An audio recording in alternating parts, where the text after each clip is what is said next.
Hello student, SPC government college के YouTube channel में आपका सभी का स्वागत है। मैं doctor Rajesh Kumar Meena, sociology department से। इससे पहले वाले वीडियो में मैंने आपको सामाजिक समूह का अर्थ व परिभाषाएं बताई थी। सामाजिक समूह जैसे कि आप को मालूम है, जब दो या दो से अधिक व्यक्ति पारस्परिक रूप से एक दूसरे को प्रभावित करते हैं तथा किन्हीं सामान्य हितों के लिए एक दूसरे के साथ अर्थपूर्ण अंतक्रियाओं के द्वारा संबंध स्थापित करते हैं, तो एक समूह का निर्माण होता है। इसको शॉर्ट रूप में ये कह सकते हैं, जब दो या दो से अधिक व्यक्ति आपस में अंतक्रियाएं करते हैं, ये अंतक्रिया किसी न किसी उद्देश्य को लेकर की जाती है और इनके बीच में जब संबंध स्थापित हो जाते हैं तो एक समूह का निर्माण करते हैं। उसे हम एक सामाजिक समूह कहते हैं। आज का जो अपना वीडियो है सामाजिक समूह की विशेषताओं से संबंधित है। फीचर और अन्य विद्वानों ने जो इसकी विशेषताएं बताई है वो मैं आपको बताता हूँ। पहले इनकी जो विशेषता है, जैसा कि मैंने पहले ही बताया था कि व्यक्तियों का समूह। प्रथम विशेषता, किसी भी समूह का निर्माण अकेला एक व्यक्ति नहीं कर सकता, इसमें दो या दो से अधिक व्यक्तियों का होना अति आवश्यक है, तभी वो समूह का निर्माण हो सकता है।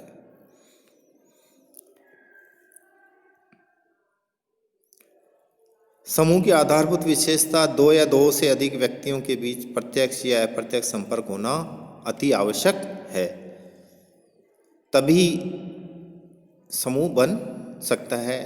तो प्रथम जो इसकी विशेषता है, फर्स्ट, व्यक्तियों का समूह। समूह के अंदर व्यक्तियों, सामाजिक समूह के अंदर व्यक्तियों का समूह होता है। सेकंड है कार्य विभाजन। प्रत्येक समूह का निर्माण किसी न किसी उद्देश्य के कारण ही होता है।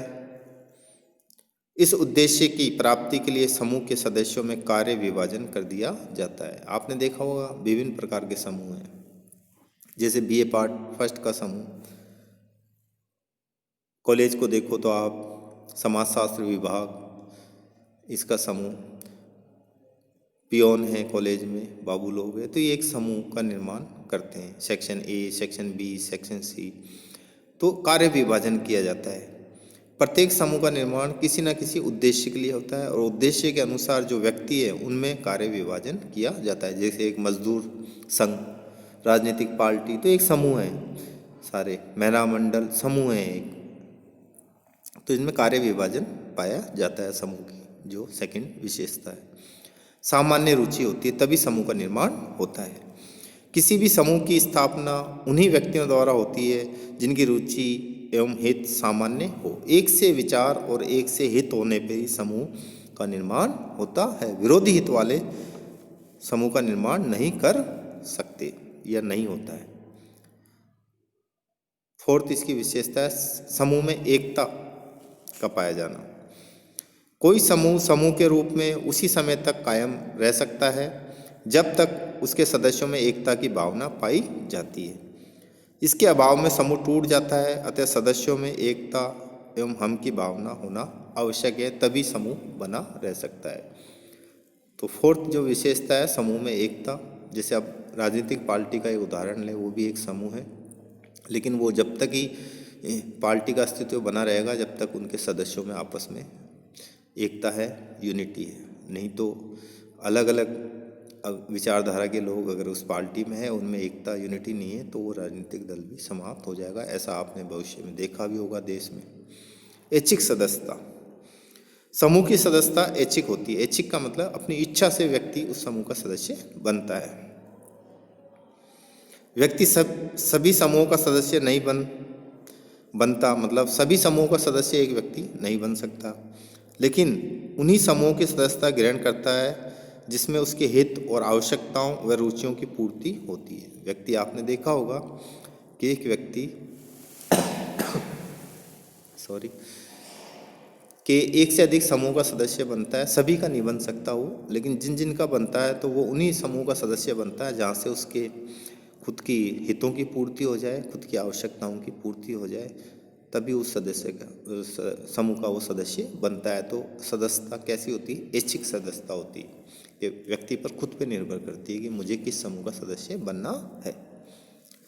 स्त्रीकरण पाया जाता है। समूह में सभी व्यक्ति समान पद पर नहीं होते। स्त्रीकरण क्या होता है? ऊंच नीच के आधार पर पदों के उच्च और निम्न क्रम समूह में पाए जाते हैं। उसी आधार पर स्त्रीकरण का निर्माण समाज में होता है। आपने देखा होगा जाति के आधार पर स्त्रीकरण है अपने यहाँ, लिंग के आधार पर स्त्रीकरण है, आर्थिक आधार पर भी स्त्रीकरण आपको देखने में मिलेगा। तो ये स्त्रीकरण के स्वरूप हैं। स्त्रीकरण जो इसकी विशेषता है उसके अंतर्गत समूह में सभी व्यक्ति समान पद पर नहीं होते, वरन वे अलग अलग परिस्थिति एवं भूमिका निभाते हैं। मतलब एक जो व्यक्ति है, समूह है, उसमें उसको एक निश्चित पद दिया हुआ रहता है, उसके अनुसार भूमिका निभाता है। समूह में पदों का उतार चढ़ाव पाया जाता है, मतलब उच्चता और निम्नता पाई जाती है। पदों के उच्चता व निम्नता के इस क्रम को ही संस्तरण कहते हैं और उसी से स्त्रीकरण की अवधारणा बनती है। पदों के जो उच्चता और निम्नता का जो क्रम है उसको अपन संस्तरण कहते हैं और इसी से स्त्रीकरण बनता है। पदों के इस उच्चता और निम्नता के क्रम के कारण ही समाज में स्त्रीकरण पाया जाता है। और आपने देखा होगा किसी राजनीतिक पार्टी में एक अध्यक्ष भी होता है, उपाध्यक्ष भी होता है, सचिव भी होता है ना। इसी तरह से कोई खेल समूह है तो उसमें कोई टीम है, मान लो क्रिकेट की टीम है तो उसमें कैप्टन भी होता है, उप कैप्टन भी होता है, तो सब अलग अलग पद उनको दिए हुए रहते हैं। 7th इसकी है सामूहिक आदर्श। सामूहिक आदर्श का मतलब है प्रत्येक समूह में सामूहिक आदर्श एवं प्रतिमान पाए जाते हैं जो सदस्यों के पारस्परिक व्यवहार को निश्चित करते हैं। आदर्श का मतलब है कि उस समूह में रहने वाले जो व्यक्ति हैं वो किस तरह का व्यवहार करेंगे, उसके एक नियम होते हैं, उन नियमों को सब मानते हैं और उसके अनुसार ही व्यवहार करते हैं, उनको हम सामूहिक आदर्श कहते हैं।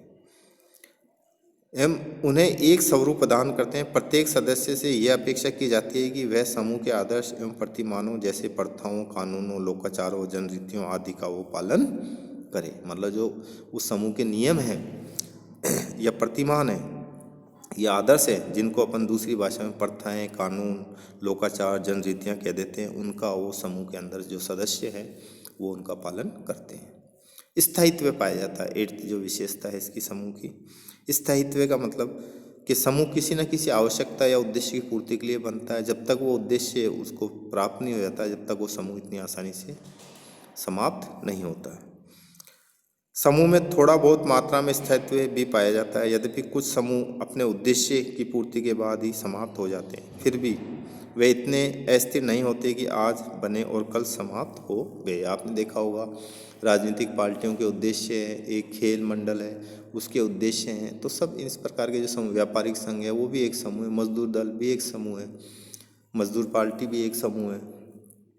तो वो सब अब किसी न किसी उद्देश्य को लेके बने हुए हैं, तो उनके उद्देश्य इतनी आसानी से पूरे नहीं होते, तो वो अपना स्थायित्व बनाए रखते हैं। तो समूह में स्थायित्व का गुण पाया जाता है। सामाजिक संबंध, मैंने पहले भी बताया कि समूह के लिए प्रथम जो आवश्यकता है 2 या 2 से अधिक व्यक्तियाँ और उनके बीच में सामाजिक संबंधों का पाया जाना, और जिस समूह का वो सदस्य बनना चाहता है उसमें खुद में इच्छा हो समूह का सदस्य बनने की, और जिस समूह का सदस्य बनना चाहता है उस समूह के लोगों भी रुचि रखें उसको सदस्य बनाने में, तभी वो सदस्य बन सकता है। तो ये सब तभी हो सकता है जब सामाजिक संबंधों का निर्माण हो। समूह में केवल व्यक्ति का होना ही पर्याप्त नहीं है, वरन उनके बीच में सामाजिक संबंधों का होना भी अनिवार्य है। ऐसा नहीं कि 2 या 2 से अधिक व्यक्ति इकट्ठे हो गए तो आप उसको समूह कह दोगे। जब तक उनके बीच में सामाजिक संबंध नहीं है आप उनको समूह नहीं कह सकते, उनको भीड़ ही आप कहोगे या श्रोता कह दोगे, लेकिन समूह नहीं कहोगे, सामाजिक समूह। जागरूकता, मैकायर एवं पेस ने पारस्परिकता एवं जागरूकता को समूह की आवश्यक तत्व के रूप में स्वीकार किया है। एक समूह के सदस्यों में परस्पर सहानुभूति एवं सहयोग की भावना पाई जाती है। मतलब मैकायर और पेस जो समाजशास्त्री है उन्होंने समूह के लिए एक आवश्यक विशेषता के रूप में या आवश्यक तत्व के रूप में जागरूकता की जो विशेषता है उसको माना है कि समूह की जो विशेषता है उसमें एक जागरूकता भी बहुत अति आवश्यक है। जब तक समूह के सदस्यों में समूह के प्रति जागरूकता नहीं होगी, अपने हितों को लेकर जागरूक नहीं होंगे, वो समूह अपना स्थायित्व नहीं बना सकता। ये इसकी विशेषता है। धन्यवाद स्टूडेंट। अगला वीडियो है समूह से संबंधित, समूह का वर्गीकरण, वो मैं प्रस्तुत करूँगा।